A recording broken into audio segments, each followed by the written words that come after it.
નમસ્તે વિદ્યાર્થી મિત્રો. તો દાખલાઓની પ્રેક્ટિસ તમે કરી હશે. આશા રાખું છું થિયરી પણ તમે સારી રીતે તૈયાર કરી હશે. હવે આજના લેક્ચરમાં આપણે એક નેક્સ્ટ થિયરી લેવાનો પ્રયત્ન કરીએ છીએ, જેમાં નેક્સ્ટ થિયરી આપણી જે છેલ્લે આપણે ભણી ગયા છે, પ્રથમ ક્રમની પ્રક્રિયા માટેના વેગ અચળાંકનું સમીકરણની આપણે તારવી હતી. હવે એ જે સમીકરણની તારવણી તમે કરી છે, એમાં આપેલી પ્રક્રિયા માટે પ્રક્રિયકો અને નિપજો એક પ્રવાહી અવસ્થા દર્શાવતા હોય, દ્રાવણ સ્વરૂપમાં હોય, ત્યારે તમે એનો યુઝ કરી શકો છો. પણ હવે સપોઝ માની લો કે પ્રક્રિયા કોઈક વાયુરૂપ પ્રક્રિયકો દ્વારા થતી છે. વાયુરૂપ પ્રક્રિયક છે, નિપજો વાયુરૂપ આપેલી હોય, મતલબ પ્રક્રિયા વાયુરૂપ અવસ્થા દર્શાવતી હોય, વાયુમય કલા દર્શાવતી હોય, તો એનો વેગ અચળાંક શોધવાનો કે તો આપણે કઈ રીતે શોધી શકીએ છીએ એને સમજવાનો પ્રયત્ન કરીએ. તો આપણી એક થિયરી છે, એ થિયરી અહીંયા આપણે ક્લિયર કરીએ છીએ, અને એ થિયરી ક્લિયર કર્યા બાદ એનો એક્ઝામ્પલ પણ છે. 3 એક્ઝામ્પલ આપેલા છે આપણી બુકમાં. એ 3 એક્ઝામ્પલમાંથી 2 એક્ઝામ્પલ પરફેક્ટલી તમે તૈયાર કરો, અથવા એક એક્ઝામ્પલ મેથડ પરફેક્ટ કમ્પ્લીટ સમજી લો, દાખલા આવડી જાય એવા છે. બરાબર, ચલો જોઈએ ટોપિક આજનો. તો આજનો આપણો ટોપિક છે વાયુમય કલામાં પ્રથમ ક્રમની પ્રક્રિયા માટેનો વેગ અચળાંકનું સમીકરણ તારવવું. તો ટાઇટલ છે વાયુમય કલા એટલે અવસ્થા. વાયુમય કલા ધરાવતી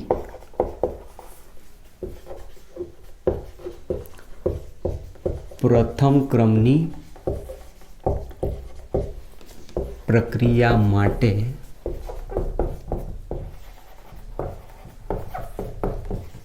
વેગ અચળાંકનું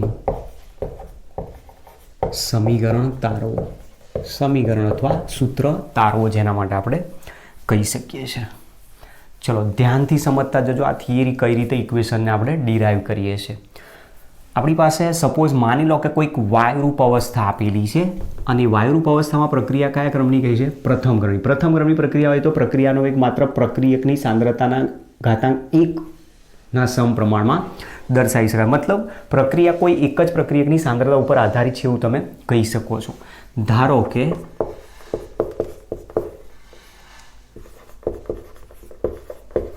વાયુમય અવસ્થામાં અથવા વાયુમય અવસ્થા ધરાવતી કોઈ પ્રથમ ક્રમની પ્રક્રિયા A gas gives B gas plus C gas સ્વરૂપની છે, જેમાં તમે જોઈ શકો છો આપેલી પ્રક્રિયાનો પ્રક્રિયા વેગ માત્ર એની સાંદ્રતાના સમપ્રમાણમાં હશે, તો ઘાતાંક એનો 1 થશે, તો આપેલી પ્રક્રિયા પ્રથમ ક્રમની છે એવું આપણે કહી શકીએ છીએ. ચલો હવે આને અહીંયા સમજવાનો આપણે પ્રયત્ન કરીએ કે ધારો કે t બરાબર 0 સમયે પ્રક્રિયક એનું શરૂઆતનું દબાણ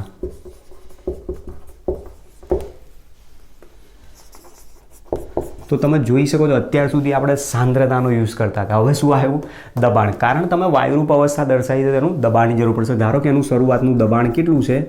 P0 છે. આપણી બુકમાં PI એટલે કે ઇનિશિયલ પ્રેશર કીધું છે. આપણે મોટા ભાગે T બરાબર 0 સમય P0 તરીકે હું દર્શાવતો P0 તરીકે દર્શાવું છું. ક્લિયર? ચલો હવે T સમય પછી પ્રક્રિયક જ્યારે પ્રક્રિયા કરે ત્યારે એનામાંથી નિપજ બનતી હોય, તેનો કોઈક અમુક જથ્થો તો નિપજ બનાવતો હોય. એ જથ્થાને આપણે સપોઝ માની લો કે x તરીકે બતાવીએ, તો એનામાં જથ્થામાં એના દબાણમાં x જેટલો ઘટાડો થઈ જશે, જ્યારે B અને Cમાં x જેટલો વધારો થઈ શકે છે એવું કહી શકીએ. તો ધારો કે T બરાબર 0 સમય પ્રક્રિયક એનું શરૂઆતનું દબાણ P0 atm જેટલું છે. હવે T સમયે અથવા T સમય પછી પ્રક્રિયક એના દબાણમાં x atm જેટલો ઘટાડો થાય છે. તો આપણે અહીંયાથી જાણીએ છીએ, અહીં આપણને ખબર છે ઇક્વેશન ઉપરથી, અહીં 1 મોલ એમાંથી 1 મોલ B અને 1 મોલ C બને છે. તેથી B અને સીના દબાણમાં એક્સ જેટલો વધારો, એક્સ જેટલાની જગ્યાએ લખીએ છીએ આપણે એક્સ એટીએમ જેટલો વધારો થશે. બિલકુલ ઇઝીમાં ઇઝી ટોપિક છે. શું કહે છે સમજો. હવે આપણી પાસે આ પ્રક્રિયા છે આપેલી, એ ગેસ ગીવ્સ બી ગેસ પ્લસ સી ગેસ પ્રકારની પ્રક્રિયા છે. હવે એમાં અહીંયા શું કહે છે, ટી બરાબર 0 સમયે શરૂઆતમાં પ્રક્રિયક એનું દબાણ પી નોટ તરીકે બતાવ્યું છે. મતલબ ટી બરાબર 0 સમયે પ્રક્રિયકનું દબાણ પી નોટ એટમોસ્ફિયરિક પ્રેશર છે. તો એ દરમિયાન નિપજ ના બની હોય તો નિપજનું દબાણ 0, સી નિપજનું દબાણ પણ 0 જેટલું થશે. હવે ટી સમયે પ્રક્રિયકમાંથી એક્સ જેટલો જથ્થો નિપજમાં રૂપાંતર થતો. નિપજ બીનું દબાણ એક્સ એટમોસ્ફિયરિક પ્રેશર, સીનું દબાણ એક્સ એટમોસ્ફિયરિક પ્રેશર જેટલું ગણી શકાય. તો પ્રક્રિયકની દબાણ મૂળ હતું P0, એમાંથી એક્સ જેટલો જથ્થો નિપજમાં કન્વર્ટ થઈ ગયો. તો મતલબ બાકી કેટલા રહ્યા આમાં, પી નોટ માઇનસ એક્સ એટીએમ જેટલા બાકી રહી શકે એવું કહી શકે. તો આ જે આપણને વેલ્યુ સમજાય છે, ટી સમયે પ્રક્રિયક એનું દબાણ કેટલું છે આપણને એ દર્શાવ્યું છે, જેને આપણે સામાન્ય રીતે પી એ તરીકે હું દર્શાવીશ. આ જે દબાણ આપેલું છે આપણને એને પી એ તરીકે દર્શાવીશું ટી સમયને અંતે. બરાબર, અહીંયા આપણે ટી સમયે અથવા તો ટી સમયને અંતે પણ દર્શાવી શકીએ છીએ. હવે આનો આપણે યુઝ કરીને સમજવાનું છે. તો જુઓ કઈ રીતે ટોપિકમાં એનું ઇક્વેશન તારવવાનું છે આપણે. ધેરફોર ટી સમયને અંતે મિશ્રણનું કુલ દબાણ, મતલબ આ જે વાયુ પ્રક્રિયા આપેલી છે, વાયુ પ્રક્રિયા મિશ્રણનું કુલ દબાણ કેટલું થાય તો પી ટોટલ તરીકે આપણે દર્શાવીએ. પી ટોટલ એટલે ટી સમયની અંદર જેટલા પણ અહીંયા પ્રક્રિયા અને નિપજ છે એના દરેકનો જથ્થા અથવા દબાણ અથવા સાંદ્રતાનો સરવાળો તમે કરો એટલે મળી જાય. તો મતલબ અહીંયા દબાણ છે તો દબાણનો સરવાળો કરો એટલે ટી સમયના અંતે કુલ દબાણ મળશે. તો ટી સમયના અંતે મિશ્રણનું કુલ દબાણ P total is equal to P nought minus X plus X plus X. તો આ એક્સ કેન્સલ થઈ જશે. તો therefore P total is equal to P nought plus X થાય. એક્સને સૂત્ર કરતા બનાવી દો. Therefore X is equal to P total minus P nought. આને હું આપી દઉં છું ઇક્વેશન નંબર 1. હવે આના ઉપરથી આપણે અહીંયા શું છે તો તમે જુઓ કે શરૂઆતનું તો તમને પ્રેશર ખબર હતું P0 છે, પણ અંતિમ સમયનું પ્રેશર કેટલું હતું P નોટ માઇનસ એક્સ. એમાં એક્સની વેલ્યુ જો તમે શોધી નાખો તો ટી સમયના અંતે પ્રક્રિયકનું દબાણ કેટલું છે તમે આરામથી શોધી શકો છો. તો એ શોધવા માટે આપણે આ વેલ્યુ અહીંયા લીધી છે. હવે એ વેલ્યુને અહીંયા મૂકીએ. ધેરફોર ટી સમયને અંતે પ્રક્રિયક એનું દબાણ, જેને સામાન્ય રીતે આપણે આંશિક દબાણ પણ શબ્દ યુઝ કરીએ છીએ, એનું આંશિક દબાણ પી એ તરીકે દર્શાવું છું. પી એ ઇઝ ઇક્વલ ટુ જે ઇક્વેશનમાં અહીંયા આપેલું છે P0 માઇનસ એક્સ, તો is equal two P0 minus x છે એની જગ્યાએ આ વેલ્યુ તમે મૂકી શકો છો એક્સની બદલે. તો P0 minus P total minus P0 is equal two minus minus plus થઈ જશે. તો 2P0 માઇનસ પી ટોટલ વેલ્યુ આવશે. તો therefore P A is equal two 2P0 minus P total equation દર્શાવે છે આપણને. હવે આ ઇક્વેશન આપણી પાસે મળી ગયું, જેના પરથી તમે જોઈ શકો છો પ્રક્રિયકનું શરૂઆતનું દબાણ P0 છે, ટી સમયના અંતે એનું દબાણ પી એ આપેલું છે. તો એ ઇક્વેશનનો ઉપયોગ કરીને આપણે પ્રથમ ક્રમની પ્રક્રિયાના વેગ અચળાંકનો ઉપયોગ કરવાનો છે. સમજીએ કઈ રીતે હવે દર્શાવવાનું છે. બરાબર, તો આ મેથડ તમે આખી તમે જુઓ કઈ રીતે આની મેં ડિરાઈવ કરેલું છે ઇક્વેશન. તો આપણને અહીંયા કોઈ એક વાયુમય પ્રક્રિયા આપેલી છે. પ્રક્રિયા આપણે આ રીતની બતાવી છે. એમાં કીધું છે કે પ્રક્રિયક 1 મોલ છે, એમાંથી 1 મોલ નિપજ બી અને 1 મોલ નિપજ સી મળે છે. જેમાં આપણે કીધું કે ધારો કે શરૂઆતમાં પ્રક્રિયક એનું ટી બરાબર 0 સમયે એનું શરૂઆતનું દબાણ છે P0 એટમોસ્ફિયરિક પ્રેશર જેટલું. હવે જેમ જેમ પ્રક્રિયા થાય ત્યારે કોઈક ચોક્કસ સમય, જેને આપણે ટી સમય લીધું છે, તો ટી સમય પછી પ્રક્રિયકના દબાણમાં શું થશે ઘટાડો. ધારો કે ઘટાડો કેટલો એક્સ વાતાવરણ જેટલો છે. તો જો પ્રક્રિયક એના દબાણમાં x વાતાવરણ જેટલો ઘટાડો થતો હોય તો x વાતાવરણ જેટલો નિપજ બનતી હોય. તો અહીંયા કીધું કે 1 મોલ પ્રક્રિયકમાંથી 1 મોલ B અને 1 મોલ C મળે છે. તેથી B અને C ના દબાણમાં વધારો કેટલો થશે તો x એટમોસ્ફિયરિક પ્રેશર જેટલો થાય. જે પછી આપણે અહીંયા ફોલો કર્યું આ પ્રમાણે કે ધારો કે t બરાબર 0 સમયે પ્રક્રિયકનું શરૂઆતનું દબાણ P0 ATM છે. તો આ બંનેનું 0 કારણ કે શરૂઆતમાં નિપજ હોય નહીં. ત્યાર પછી t સમયને અંતે પ્રક્રિયકના એક એ મોલમાંથી B અને C નો નિપજ બને છે, જેમાં ધારો કે એનું દબાણ કેટલું છે x, આનું પણ દબાણ x.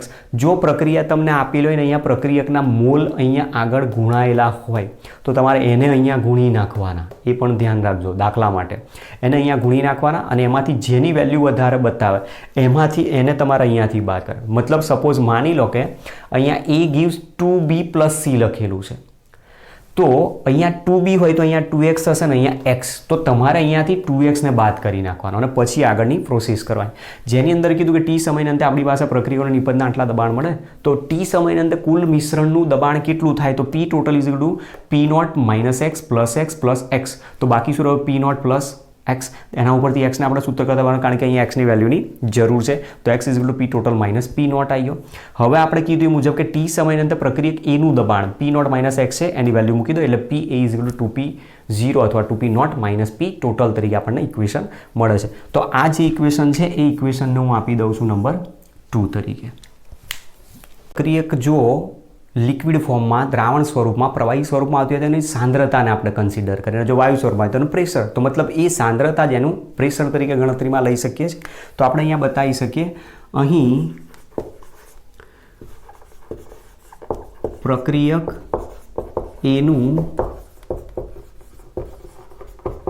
શરૂઆતનું દબાણ P is proportional to પ્રક્રિયક એનું શરૂઆતનું દબાણ એટલે P0 તરીકે અહીંયા બતાવ્યું છે is proportional to પ્રક્રિયક એની શરૂઆતની સાંદ્રતા દર્શાવશે. અને એ જે શરૂઆતની સાંદ્રતા છે જેને આપણે R0 તરીકે ઓલરેડી આગળ ગણેલી છે. ચલો એ જ પ્રમાણે t સમયને અંતે એનું દબાણ PA is proportional to પ્રક્રિયક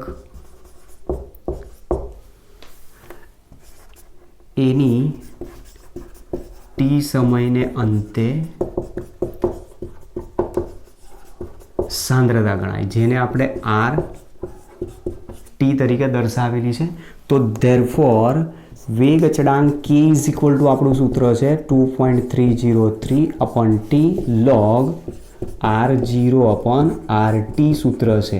ત્યાં શું કરો કે આપણી પાસે જે R0 છે એની જગ્યાએ શું મૂકવાનો P0 અને જે RT છે એની જગ્યાએ શું મૂકી દેવાનો PA મૂકી દેવાનું.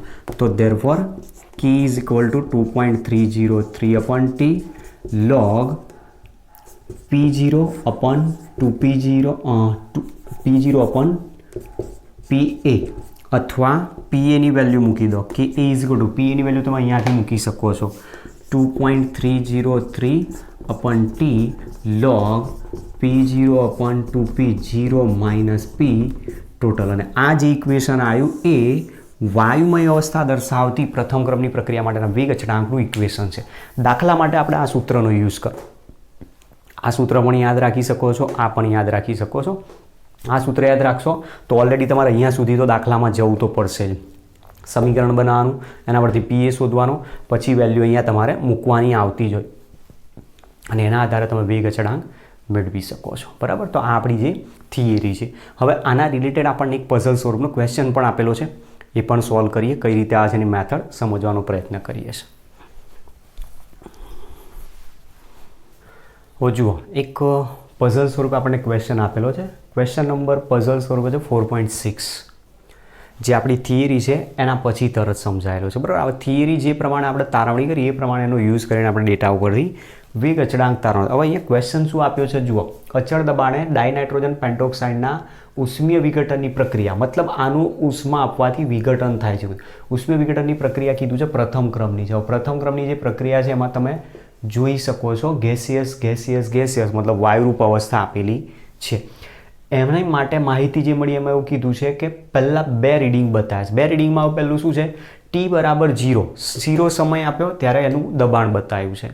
પછી એ જ પ્રમાણે 100 સેકન્ડ એનું દબાણ 0.512 આપેલું. તો મતલબ તમે આના ઉપરથી કહી શકો છો કે જે 0 આપેલો છે એ 0 શું છે, t બરાબર 0.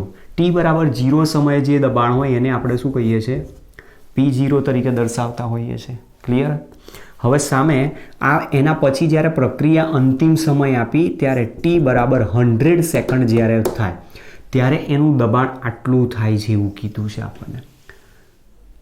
તો હવે આપણે આ બધા ડેટાનો યુઝ કરીને અહીંયાથી સમજાવવાનું છે. ટી સમયનું દબાણ છે, ટી સમયનું દબાણ એટલે અહીંયા કુલ દબાણ આપ્યું, મતલબ તમને વેલ્યુ કોની આપી છે, પી ટોટલની વેલ્યુ આપી છે એવું તમે આના ઉપરથી કહી શકો છો. હવે આ યુઝ કરવાનો છે, એના પરથી વેગ અચળાંક કેની વેલ્યુ તારવાની. તો જો આપણું જે ઇક્વેશન છે આ રીતે છે, 2N2O5 gas gives 2N2O4 gas plus O2 gas, જેમાં t બરાબર 0 સમયે પ્રક્રિયકનું દબાણ 0.5 વાતાવરણ છે. તો આ કેટલું આવશે, 0 વાતાવરણ. ક્લિયર? ચલો હવે શું થાય છે કે આની અંદરથી ધારો કે x જેટલો જથ્થો, x દબાણ જેટલો જથ્થો નિપજમાં કન્વર્ટ થાય છે. ક્યારે? t સમયને અંતે ધારો કે નિપજ x વાતાવરણ જેટલી બનતી હોય, જથ્થો દર્શાવતી બને છે. તો આની અંદરથી ફેરફાર કેટલો થાય હવે એ ધ્યાન રાખવાનું. તો મેં કહ્યું એ મુજબ કે અહીંયા ઇક્વેશનમાં મોલ તમારે બેલેન્સ ચેક કરવાના. અહીંયા 1 છે, અહીંયા 2 છે, તો આ કેટલા થવા જોઈએ, 2x જેટલો થાય. તો આપણી પાસે ટી સમયની અંદર જે પ્રક્રિયકનું મૂળ દબાણ છે 0.5, એમાં ઘટાડો કેટલો દર્શાવે છે, 2x એટમોસ્ફિયરિક પ્રેશર જેટલો આવે. આ વસ્તુ ધ્યાન રાખવાનું. જો x જ હોત તો તમે ડાયરેક્ટ x લઈ શકો, પણ અહીંયા મોલ આપેલા છે તમને, તો આના 2 મોલ છે, આના 1 મોલ છે, તો આ વધુ જથ્થો બતાવ્યો છે નિપજમાં, તો એટલો વધુ જથ્થો તમારે આમાંથી બાદ કરી નાખવાનો. એટલે કેટલું દબાણ ટી સમયને અંતે રહ્યું તમે સરળતાથી નોંધી શકો. હવે આના પરથી સૌથી પહેલાં શું કરવાનું, ટી સમયને અંતે પ્રક્રિયા મિશ્રણનું કુલ દબાણ. તો therefore ટી સમયને અંતે મિશ્રણનું કુલ દબાણ, જેને આપણે દર્શાવીએ છીએ પી ટોટલ તરીકે. તો પી ટોટલ ઇઝ ઇક્વલ ટુ દરેકનો શું કરવાનો, સરવાળો. તો 0.5 minus 2x plus 2x plus x થશે. તો 2x કેન્સલ થઈ જશે. તો therefore P total is equal two 0.5 plus x થાય. x ને સૂત્ર કરતાં બનાવી દઈએ. therefore x is equal to P total minus 0.5. આને આપી દઉં છું ઇક્વેશન નંબર 1. તો હવે આપણે ટી સમયને અંતે આનું દબાણ કેટલું છે આપણે તો એ જ શોધવાનું, કારણ કે P0 તમને ખબર છે. તો P એ કેટલી વેલ્યુ આવે એ આપણે અહીંયા બતાવવાની છે. આ P એનું મૂલ્ય શોધવાનું છે અહીંયાથી. તો therefore ટી સમયને અંતે પ્રક્રિયકનું દબાણ, જેને અહીંયા હું દર્શાવું છું PA તરીકે. PA is equal two PA ની જગ્યાએ આવશે 0.5 માઇનસ 2x. આ x ની વેલ્યુ અહીંયા મૂકી દો. therefore PA is equal two 0.5 minus 2 into P total minus 0.5 is equal two 0.5 minus 2 ને અંદર ગુણી નાખો તો 2P total minus minus plus 5 દુ 10 એટલે 1.0 મતલબ 1 થઈ જશે. તો 1 પ્લસ 0.5 એટલે 1.5 માઇનસ 2P ટોટલ થાય. તો P એની વેલ્યુ તમને આટલી મળે છે, એને હું આપી દઉં છું ઇક્વેશન નંબર 2. તો હવે તો તમારી પાસે વસ્તુ બધી ક્લિયર થઈ ગઈ. જુઓ, P0ની વેલ્યુ મળી ગઈ, PAની વેલ્યુ પણ તમારી પાસે મળી ગઈ.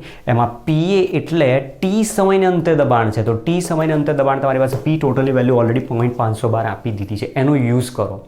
સમય પણ તમને આપી દીધો છે 100 સેકન્ડ છે. તો Kની વેલ્યુ હવે તો શોધી શકાય છે. ચલો ઇક્વેશન મૂકીએ. હવે K is equal two 2.303 અપન T log P0 અપન PA. Value છે તમારી પાસે, કિંમત મૂકી દો આની અંદર. તો K ઇઝ ઇક્વલ ટુ 2.303. અને આ જે સમય આપ્યો છે તમારો ટી સમય લેવાનો છે, જે 100 સેકન્ડ આપેલો છે. તો 2.303 અપન 100 ઇન્ટુ log P0ની જગ્યાએ કિંમત મૂકી દો 0.5 અને Pની જગ્યાએ તમારે આ કિંમત મૂકવાની છે, જ્યાં P ટોટલ તમારે એડ કરવા પડશે 1.5 માઇનસ 2 ઇન્ટુ P ટોટલની વેલ્યુ લેવાની છે 0.512. આટલી તમારે કેલ્ક્યુલેશનમાં વસ્તુ જોવી પડશે. ચલો હવે આમાંથી ચેક કરીએ કે અહીંયા કઈ રીતે જવાબો આવશે. તો પહેલાં તો આપણે આનો ગુણાકાર આમાંથી બાદ કરવાનો પ્રયત્ન કરીએ. 2 ગુણ્યા 0.512 એટલે 1.024 અને 1.5માંથી એને બાદ કરવાના છે, તો 1.5 માઇનસ 1.024 તો 0.476 થાય છે. ધેરફોર કે ઇઝ ઇક્વલ ટુ આની વેલ્યુ આવશે 0.02303 ઇન્ટુ લોગ 0.476. તો આનો લોગ આપણે શોધવાનો છે હવે તો 0.5 અપોન 0.476. તો આનો ગુણોત્તર શોધીને આનો લોગ કાઢવાનો છે. 0.5 ભાગ્યા 0.474 એટલે 1.050. Therefore k is equal to 0.0230 into log of 1.0504. હવે આનો લોગ શોધવાનો છે. Log of answer 0.021. Therefore k is equal to 0.02303 into 0.02136 ગુણ્યા કરવાના છે 0.02303 બરાબર આન્સર આવે છે. Therefore k is equal to 4.92 approximate, બરાબર 9199 છે ઇન્ટુ 10⁻⁻4 સેકન્ડ ઇન્વર્સ જેટલો વેગ અચળાંકનું મૂલ્ય આપણને મળી શકે છે. તો ક્વેશ્ચન તમારો જે બતાવ્યો છે એમાં તમે દાખલાને આ રીતે તમારે સોલ્વ કરવાનો છે કે જેની અંદર તમને વાયુરૂપ અવસ્થા જો આપેલી હોય તો વાયુરૂપ અવસ્થા માટેનું ઇક્વેશન તમે જાણો છો. ઇક્વેશનની અંદર P નોટ તમને T બરાબર 0 સમયનો જ આપ્યો છે, એનો જ યુઝ કરો અને P એ શોધવા માટે તમારા ઇક્વેશનનો યુઝ કરો. એ ઇક્વેશનમાં તમારી પાસે જે P ટોટલ આવે છે, બરોબર છે, આપણે જે ઇક્વેશન લીધું એમાં P ટોટલ તમારે જે સમય આપેલો હશે અંતિમ એ સમયના P ટોટલને તમારે યુઝ કરવાનો છે.